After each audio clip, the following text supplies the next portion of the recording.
దేవాదిదేవుడు శ్రీకృష్ణ భగవానుడు 5వ అధ్యాయం నంద వసుదేవుల సమాగమము. శ్రీకృష్ణుడు దేవకీ వసుదేవుల నిజమైన పుత్రుడు అయినప్పటికీ కంసుని దురాగతముల కారణంగా వసుదేవుడు తన పుత్రుని జన్మదిన మహోత్సవాన్ని జరుపుకోలేకపోయాడు. కానీ పెంచిన తండ్రి అయిన నందమహారాజు కృష్ణ జన్మోత్సవాన్ని ఎంతో ఆనందంగా జరుపుకున్నాడు. యశోదకు మగపిల్లవాడు జన్మించాడని మర్నాడు అందరికీ తెలిసిపోయింది. వైదిక ఆచారాన్ని బట్టి నందుడు జాతకర్మ నిర్వహణకై జ్యోతిష్కులను బ్రాహ్మణులను పిలిపించాడు. శిశుజన్మం తరువాత జ్యోతిష్కులు జన్మ ఘడియను గణించి జాతక చక్రాన్ని తయారు చేస్తారు. జాతకర్మకు ముందు కుటుంబ సభ్యులందరూ స్నానం చేసి శుచి అయి చక్కని వస్త్రాభరణాలతో అలంకృతులవుతారు.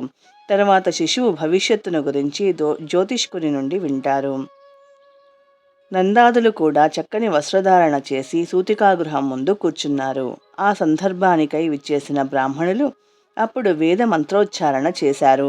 ఆ సమయంలో జ్యోతిష్కులు జాతకర్మ నిర్వహించారు. ఆ సందర్భంలో దేవతలను పితృదేవతలను అర్చించడం జరిగింది. ఆ సమయంలో నందుడు వస్త్రాభరణాలతో చక్కగా అలంకరించబడిన 2 లక్షల గోవులను బ్రాహ్మణులకు దానమిచ్చాడు. అతడు బ్రాహ్మణులకు గోవులనే కాకుండా రత్నములతోనూ బంగారు జరీ కలిగిన వస్త్రములతోనూ కప్పబడిన ధాన్య రాశులను కూడా సమర్పించాడు. భౌతిక జగత్తులో మనము నానా విధాలుగా ధన సంపత్తులను కూడబెడతాము. కానీ ఒకప్పుడు ఇది పుణ్య మార్గం, ధర్మ మార్గం ద్వారానే కాకపోవచ్చును. ధన సంచయం యొక్క లక్షణమే అటువంటిది కనుక వేదాల ఆదేశానుసారం మనిషి గోవులను బంగారమును బ్రాహ్మణులకు దానమిచ్చి సంపత్తులను శుద్ధి చేసుకోవాలి. నవజాత శిశువు కూడా బ్రాహ్మణులకు ధాన్యమును దానం చేయడం ద్వారా శుద్ధి పడతాడు. భౌతిక జగత్తులో మనం సర్వదా కలుషిత స్థితిలో జీవిస్తామనే విషయాన్ని ఎల్లప్పుడూ తెలుసుకొని ఉండాలి. కాబట్టి జన్మను, సంపత్తులను, ఆత్మను మనం శుద్ధిపరుచుకోవాలి. ప్రతిరోజు స్నానం చేయడం ద్వారా, అంతర్బాహ్య శుద్ధి ద్వారా, దశవిధ సంస్కారాలను స్వీకరించడం ద్వారా జన్మ శుద్ధి పడుతుంది. తపస్సు ద్వారా, భగవద్ అర్చనం ద్వారా, దానం ద్వారా మనము సంపత్తులను శుద్ధి చేసుకోవాలి. పరతత్వాన్ని తెలుసుకోవడానికి వేదాధ్యయనం ద్వారా, ఆత్మానుభూతిని బడియడం ద్వారా మనము ఆత్మను శుద్ధిపరచుకోవాలి. కనుకనే పుట్టుకతో ప్రతి ఒక్కడూ శూద్రుడని, సంస్కారముల ద్వారా ద్విజుడు అవుతాడని, వేదాధ్యయనం ద్వారా విప్రుడు అవుతాడని వేదవాంగ్మయంలో చెప్పబడింది. బ్రాహ్మణునిగా అవడానికి విప్రస్థితి ప్రాథమిక యోగ్యత వంటిది. పరతత్వమును పరిపూర్ణంగా తెలుసుకున్నప్పుడే మనిషి బ్రాహ్మణుడవుతాడు. ఇక బ్రాహ్మణుడు మరింత పూర్ణత్వాన్ని సాధించినప్పుడు వైష్ణవుడు అవుతాడు. కృష్ణ జన్మోత్సవంలో బ్రాహ్మణులు బాలునికి మంగళమును చేకూర్చడానికి స్వస్తి వచనాలు పలికారు. సూత, మాఘధ, వంది, బిరుదావళి అనే నానా రకాలైన గానములు కూడా వినవచ్చాయి. ఈ మంత్రములు, గానములతో పాటు ఇంటి బయట భేరీ దుందుబులు మ్రోగించబడినాయి. ఈ సందర్భంగా ఆనంద తరంగాలు వ్రజమంతటా అన్ని ఇండ్లలో ప్రతిధ్వనించాయి. ఇండ్ల లోపల బయట బియ్యపు పిండితో ముగ్గులు పెట్టబడ్డాయి. వీధులు, బాటలతో పాటు సర్వత్రా గంధపు జలము చల్లబడింది. ఇంటి కప్పులు ధ్వజములతో, పతాకములతో, మామిడాకులతో అలంకరించబడినాయి. మామిడాకులతో, పూమాలలతో తోరణములు ఏర్పాటు చేయబడ్డాయి. గోవులు, వృషభములు, దూడలు పసుపు నూనె మిశ్రమము పూయబడి సింధూరము, గోపీచందనం వంటివి అద్దబడినాయి. నెమలి పింఛముల మాలలను ధరించినవై అవి చక్కని వస్త్రాభరణములతో అలంకరించబడినాయి. జై శ్రీకృష్ణ. నందమహారాజు తన పుత్ర జన్మోత్సవమును చేస్తున్నాడని వినగానే గోపులు ఆనంద పరవశులయ్యారు. వారు విలువైన వస్త్రాలను కట్టుకొని, కన్నకుండలములను, కంఠాభరణములను ధరించి, పెద్ద తలపాగాలను పెట్టుకొని, నానా రకాలైన కానుకలతో నందుని ఇంటికి చేరారు. యశోదకు పుత్రుడు ఉదయించాడని వినగానే గోపవనితలు కూడా ఆనంద పరవశులయ్యారు. వారు చక్కని వస్త్రాభరణాలు ధరించిన వారై తమ శరీరాలకు చందనాదులను అలదుకున్నారు. కమల పుప్పొడి ఆ పుష్పం యొక్క దివ్యమైన సౌందర్యాన్ని ప్రదర్శించుటకు అయినట్లు గోపికలు తమ ముఖ కమలాలకు కుంకుమను అద్దుకున్నారు. అందమైన ఆ గోపికలు నానా విధములైన కానుకలను తీసుకుని అతి శీఘ్రంగా నందమహారాజు ఇంటికి చేరారు. విశాలమైన పెరుదలతో, పూర్ణ స్థలములతో వారు వేగంగా నడవలేకపోయినను కృష్ణుని పట్ల గల ప్రేమతో సాధ్యమైనంత వేగంగా వారు ముందుకు సాగారు. వారి కన్నములు మణిమయ కుండలాలతో, కంఠములు రత్న పతాకాలతో అలంకరించబడి ఉన్నాయి. వారి పెదవులు అధర రాగముతో, కన్నులు కాటుకతో తీర్చిదిద్దబడినాయి. వారి చేతులు బంగారం గాజులతో అలంకరించబడినాయి. రహదారిలో త్వరగా నడిచేటప్పుడు వారి శిరోజముల నుండి పుష్పములు నేలరాలగా, ఆకాశం నుండి వృష్టి కురియుచున్నట్లుగా తోచింది. అప్పుడు వారి దేహములపైని ఆభరణముల చలనము వారి సౌందర్యాన్ని ఇనుమడింపచేసింది. ఆ ప్రకారంగా వారు నందుని ఇంటికి చేరి శిశువుని దీవిస్తూ, చిట్టి తండ్రి, నీవు చిరకాలము మమ్ము పాలించెదవుగాక అని అన్నారు. ఆ విధంగా దీవెనలను అందిస్తూ వారు పసుపు, తైలం, పెరుగు, పాలు, జలము కలిపిన మిశ్రమాన్ని ఆ బాలుని మీద, అంతేకాకుండా అక్కడున్న వారందరి మీద చల్లారు. ఆ సమయంలో విచిత్రములైన వాద్యాలు మ్రోగించబడినాయి. జై శ్రీకృష్ణ. గోపవనితల వినోదాన్ని చూసిన గోపులు ఆనందించిన వారై వారిపై పెరుగు, పాలు, వెన్న, నీళ్లు చల్లసాగారు. దానితో ఇరుపక్షాల వారు ఒకరిపై ఒకరు వెన్నను విసురుకున్నారు. గోపవనితల వినోదాలను చూసి నందమహారాజు ఎంతో సంతోషించాడు. ఉదారంగా అతడు అక్కడున్న గాయకులకు కానుకలను ఇచ్చాడు. ఆ గాయకులలో కొందరు ఉపనిషత్తులు, పురాణాల నుండి మంత్రోచ్చారణ చేశారు. కొందరు వంశచరిత్రను గానం చేశారు. మరికొందరు మధురమైన గానం చేశారు. అక్కడ విద్వాంసులైన బ్రాహ్మణులు కూడా ఉన్నారు. పరమ సంతుష్టుడైన నందుడు వారికి నానా రకాలైన వస్త్రాభరణాలను, గోవులను దానమిచ్చాడు. కేవలం గోరక్షణతోనే బృందావన వాసులెంత సంపన్నులైనారో ఈ సందర్భంలో గమనించదగిన విషయము. గోపులందరూ వైశ్యవర్ణానికి చెందినవారు. కృషి, గోరక్షణమే వారి కార్యాలు. చిన్న గ్రామంలో ఉన్నప్పటికీ వారు సంపన్నులై ఉండేవారని వారి వస్త్రాభరణాలు, వ్యవహారం బట్టి తెలుస్తున్నది.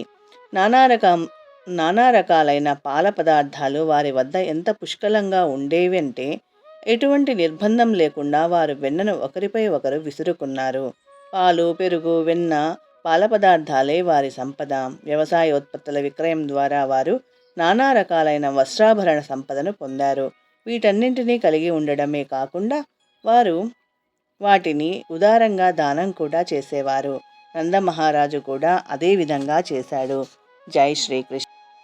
ఆ విధంగా నందుడు అక్కడికి చేరిన వారందరి కోరికలను సంపూర్ణంగా తీర్చాడు. అందరినీ గౌరవంగా ఆదరించి అతడు వారు అడిగినది దానం ఇచ్చాడు. రాబడికి అన్యోపాయము లేనట్టి బ్రాహ్మణులు తమ జీవికకు వైశ్యుల మీదనే ఆధారపడతారు. వారికి జన్మదినోత్సవాలు, వివాహాల సందర్భంగానే కట్న కానుకలు లభిస్తాయి. ఇక నందమహారాజు తన పుత్రుడు ఎల్లప్పుడూ ఆనందంగా ఉండాలనే ఏకైక కోరికతోనే ఆ సందర్భంలో విష్ణువును ఆరాధించాడు. అక్కడున్న జనులు అందరినీ సంతోషపెట్టడానికి ప్రయత్నించాడు. ఆ బాలుడు విష్ణువుకే మూలమన్న సంగతి తెలియక నందుడు అతని రక్షణార్థమై విష్ణువును ప్రార్థించాడు. జై శ్రీకృష్ణ. బలరాముని తల్లి అయిన రోహిణీదేవి మహాభాగ్యశాలి, వసుదేవుని పత్ని. ఆమె తన భర్తకు దూరంగా ఉన్నది. అయినా పుత్ర జన్మదినోత్సవ సందర్భంగా నందుని అభినందించడానికై ఆమె చక్కగా వస్త్రధారణ చేసింది. పూమాలలతోనూ, కంఠాభరణముతోనూ, ఇతర ఆభరణాలతోనూ అలంకరించుకొని ఆమె అటు ఇటు హడావిడిగా తిరిగింది. వైదిక పద్ధతి ప్రకారం వనిత తన భర్త ఇంటిలో లేనప్పుడు చక్కగా అలంకరించుకోబోదు. కానీ రోహిణి తన భర్త దూరంగా ఉన్నప్పటికీ ఆ సందర్భంలో చక్కగా తయారైంది. కృష్ణ జన్మోత్సవ వైభవాన్ని బట్టి ఆ సమయంలో బృందావనము అన్ని విధాలా సంపన్నవంతమై ఉన్నదని స్పష్టమవుతోంది. కృష్ణుడు నంద యశోదల ఇంటిలో ఆవిర్భవించాడు కనుక లక్ష్మీదేవి బృందావనంలో తన వైభవాన్ని ప్రదర్శించడం మొదలుపెట్టింది. అంటే బృందావనం అప్పటికే లక్ష్మీదేవికి విహారస్థానముగా అయినట్లు గోచరించింది. జన్మదినోత్సవం పూర్తి కాగానే నందుడు కంసునికి సంవత్సర పన్నును చెల్లించడానికి మధురకు వెళ్ళాలని నిశ్చయించుకున్నాడు. వెళ్లే ముందు అతడు గ్రామ పెద్దలను పిలిచి తాను లేనప్పుడు బృందావన రక్షణను చేపట్టమని వారితో చెప్పాడు. నందుడు మధురకు చేరగానే వసుదేవునికి ఆ వార్త తెలిసింది. తన మిత్రుని అభినందించడానికి అతడు ఉవ్విళ్ళూరాడు. వెంటనే అతడు నందుడు విడిది చేసిన ప్రాంతానికి వెళ్ళాడు. వసుదేవుని చూడగానే నందునికి ప్రాణం వచ్చినట్లయింది. ఆనంద పారవశ్యంతో అతడు లేచి వసుదేవుని ఆలింగనం చేసుకొని సాదరంగా ఆహ్వానించి ఆసనాన్ని సమర్పించాడు. నందునికి తెలియకుండానే అతని రక్షణలో ఉంచబడిన తన ఇరువురి పుత్రుల గురించి బెంగతో ఉన్న వసుదేవుడు పరమ ఆతురతో వారిని గురించి అడిగాడు. బలరామకృష్ణులు ఇద్దరూ వసుదేవుని తనయులే. బలరాముడు రోహిణీ గర్భంలోనికి సంకర్షణ చేయబడ్డాడు. ఆమె నందుని రక్షణలో ఉంది. వసుదేవుడు శ్రీకృష్ణుని స్వయంగానే యశోద చెంతకు చేర్చి ఆమె కుమార్తెను తన దగ్గరకు తెచ్చుకున్నాడు. బలరాముడు వసుదేవ సుతుడని నందునికి తెలుసు. కానీ కృష్ణుడు కూడా వసుదేవుని సుతుడే అని అతనికి తెలియడు. అయినా వసుదేవునికి ఈ విషయం తెలుసు కాబట్టి కృష్ణ బలరాముల గురించి అతడు పరమ ఆతురతో ప్రశ్నించాడు. అప్పుడు వసుదేవుడు నందునితో పలుకుతూ, సోదరా, వయస్సు మీరిన నీవు పుత్రుని పొందాలని ఎంతో బెంగపడ్డావు. అయినా నీకు సంతానం కలగలేదు. ఇప్పుడు భగవత్కరుణ వలన చక్కని పుత్రుని పొందావు. అది నీ మహద్భాగ్యానికి సూచకమని నేను తలుస్తున్నాను. మిత్రమా, నేను కంసునిచ్చే బంధీనై ఇప్పుడు విడుదల చేయబడ్డాను. కనుక ఇది నాకు పునర్జన్మ వంటిదే. నేను తిరిగి నిన్ను చూస్తానని అనుకోలేదు. అయినా భగవద్ అనుగ్రహంతో నిన్ను చూడగలిగాను అని అన్నాడు. ఈ ప్రకారంగా వసుదేవుడు కృష్ణుని గురించిన తన చింతను పరోక్షంగా వెలిబుచ్చాడు. కృష్ణుడు అజ్ఞాతంగా యశోద చెంతకు చేర్చబడగా నందుడు కృష్ణ జన్మోత్సవాన్ని వైభవోపేతంగా జరిపి మధురకు చేరువచ్చాడు. అందుకే వసుదేవుడు అతి ప్రసన్నుడై, ఇది నాకు నూతన జన్మ అని అన్నాడు. కృష్ణుడు బ్రతికి ఉంటాడని అతడు ఊహించనే లేదు. ఎందుకంటే అతని ఇతర తనయులందరూ కంసునిచే చంపబడ్డారు. వసుదేవుడు ఇంకనూ మాట్లాడుతూ, మిత్రమా, అందరము కలిసి జీవించడం అత్యంత కఠినమైన కార్యము. మనకు పరివారము, బంధుమిత్రులు, పుత్రులు, పుత్రికలు అందరూ ఉన్నప్పటికీ ప్రకృతి రీత్యా సాధారణంగా ఒకరు ఇంకొకరి నుండి విడిపోతారు. ప్రతి జీవుడు వివిధ కర్మఫలాల ప్రాబల్యంతో ఈ ధరణిపై పుట్టడమే దానికి కారణము. వారందరూ ఒకచోట సమకూడినప్పటికీ దీర్ఘకాలం వారు కలిసి ఉంటారనే నమ్మకం లేదు. కర్మానుసారం ప్రతి ఒక్కడూ భిన్నంగా వర్తించి ఆ విధంగా విడిపోతాడు. ఉదాహరణకు సముద్రపు అలలలో తేలియాడే కర్రలు, పుల్లలు ఒక్కొక్కసారి కలుస్తూ మరొక్కప్పుడు విడిపోతూ ఉంటాయి. ఒక కర్ర ఒక విధంగా పోతే ఇంకొకటి ఇంకొక విధంగా పోతుంది. అదే రీతిగా మన కుటుంబం వారందరూ కలిసి జీవిస్తే బాగానే ఉంటుంది. కానీ కొంతసేపటికి కాల ప్రభావం వల్ల మనము తప్పక విడిపోవలసి వస్తుంది అని అన్నాడు. జై శ్రీకృష్ణ. వసుదేవుని పలుకులలో అంతరార్థం ఏమిటంటే, దేవకీదేవి గర్భంలో తనకు 8 మంది పుత్రులు పుట్టినప్పటికీ దురదృష్టవశాత్తు అందరూ చనిపోయారు. చివరికి కృష్ణుడినైనా అతడు తన దగ్గర ఉంచుకోలేకపోయాడు. కృష్ణ వియోగ బాధ కలిగినప్పటికీ వసుదేవుడు యథార్థాన్ని బయటపెట్టలేకపోయాడు. తిరిగి అతడు నందునితో, ఇప్పుడు బృందావన క్షేమ సమాచారాన్ని నాకు చెప్పు. నీకున్న పశు సంపద సుఖంగా ఉన్నదా? వాటికి తగినంత గడ్డి, నీరు లభిస్తున్నాయా? నీవున్న ప్రదేశం ప్రస్తుతం కలతలు లేకుండా ప్రశాంతంగానే ఉన్నదా అని అడిగాడు. కృష్ణుని రక్షణ గురించిన బెంగతోనే వసుదేవుడు ఈ విచారణ చేశాడు. కంసుని అతని అనుచరులు కృష్ణుని చంపడానికి పలువురు అసురులను పంపిస్తున్నారని అతనికి తెలుసు. కృష్ణ జన్మదినం నుండి 10 రోజులలోపు పుట్టిన శిశువులందరినీ చంపడానికి వారు అదివరకే తీర్మానించుకున్నారు. కృష్ణుని గురించిన చింతతోనే వసుదేవుడు కృష్ణ నివాస రక్షణము గురించి విచారణ చేశాడు. బలరాముడు, అతని తల్లి రోహిణి గురించి కూడా వసుదేవుడు అడిగాడు. వారిద్దరూ ఇప్పుడు నందుని రక్షణలోనే ఉన్నారు.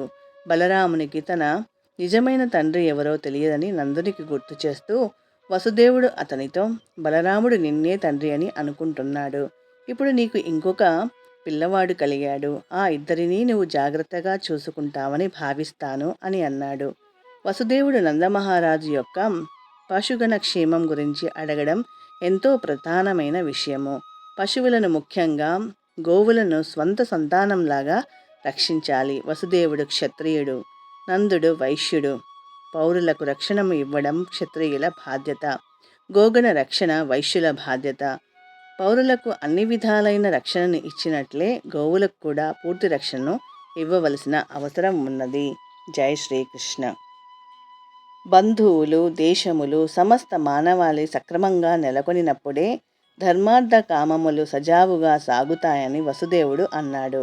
కనుక తోటి పౌరులకు, గోవులకు కష్టం కలగకుండా చూడడము ప్రతి ఒక్కరి కర్తవ్యము. పౌరులు, గోవులు సుఖ సంతోషాలతో ఉండేటట్లు అందరూ చూడాలి. అప్పుడు ధర్మార్థ కామములు అనాయాసంగా లభిస్తాయి. దేవకికి పుట్టిన తన సంతానానికి రక్షణ కల్పించలేకపోయినందుకు వసుదేవుడు మిక్కిలి చింతించాడు. అందువల్ల తన ధర్మార్థ కామములు నశించాయని అతడు తలిచాడు.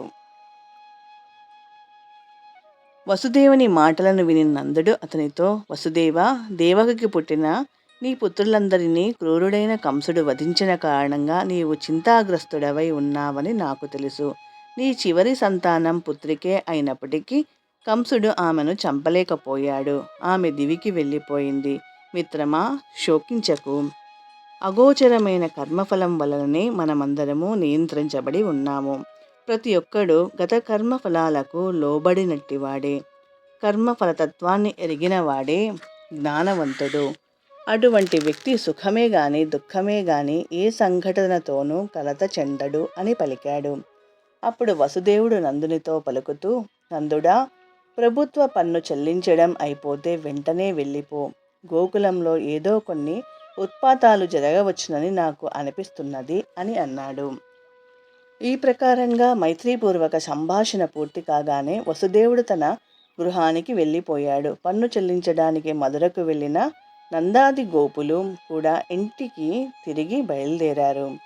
నంద వసుదేవుల సమాగమము అను దశమ స్కందంలోని 5వ అధ్యాయమునకు భక్తి వేదాంత భాష్యము సమాప్తం. జై శ్రీకృష్ణ.